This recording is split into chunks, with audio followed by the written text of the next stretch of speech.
নমস্কার। শ্রী আম্মা ভগবান শরণ।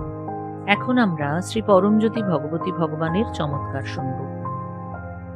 আমি মুরাদনগর থেকে দীপশিখা সরকার বলছি। শ্রী পরমজ্যোতি ভগবতী ভগবানের অন্তহীন অনুগ্রহে আমার জীবন যে অমূল্য উদাহরণ স্বরূপ হয়ে উঠেছে, তার জন্য আমি তাদের কাছে গভীরভাবে কৃতজ্ঞ।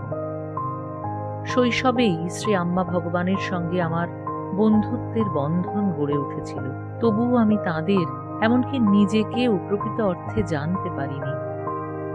2017 সালের শেষ দিক থেকে আমি গভীর অবসাদে ডুবে যেতে থাকি।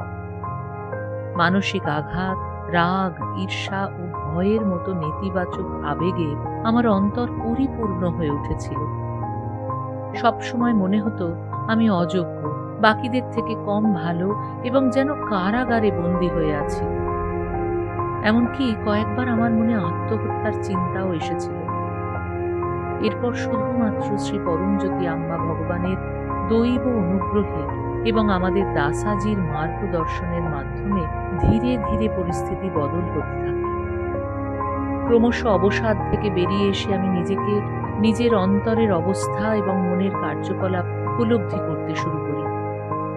সচেতনতার সঙ্গে আমি নিজের ভাবনা, আবেগ এবং কাজকর্ম পর্যবেক্ষণ করতে শুরু করি।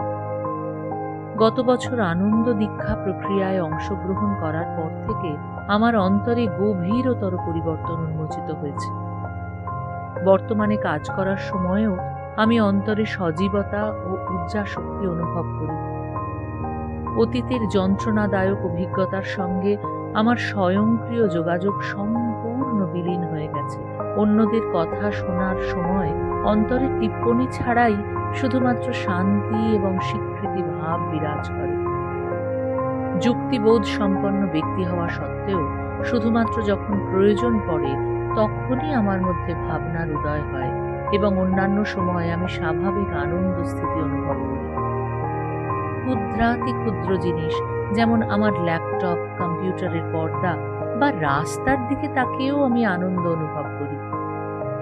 আমার অন্তরের এই গভীর পরিবর্তন আমার চারপাশের সমস্ত মানুষদেরও বিস্মিত করেছে। এখন কোনো প্রচেষ্টা ছাড়াই আমার অন্তরে কৃতজ্ঞতা প্রবাহিত হয়, কারণ আমার জীবন শ্রী পরমজ্যোতি ভগবতী ভগবানের অন্তহীন অনুগ্রহে পরিপূর্ণ হয়ে উঠেছে। পরিবর্তে আমি যে কাজই করি না কেন, তা যেন আমার জীবনে পাওয়া সমুদ্র স্বরূপ অনুগ্রহের কাছে সামান্য এক বিন্দুর সমান। আশীর্বাদ স্বরূপ শান্তি, আনন্দ এবং অন্তরের উপশম প্রদানকারী এই সুন্দর আন্তরিক স্থিতি প্রদান করার জন্য আমি হৃদয়ের অন্তঃস্থল থেকে শ্রী পরমজ্যোতি ভগবতী ভগবানকে আন্তরিক কৃতজ্ঞতা ও প্রেম নিবেদন করি।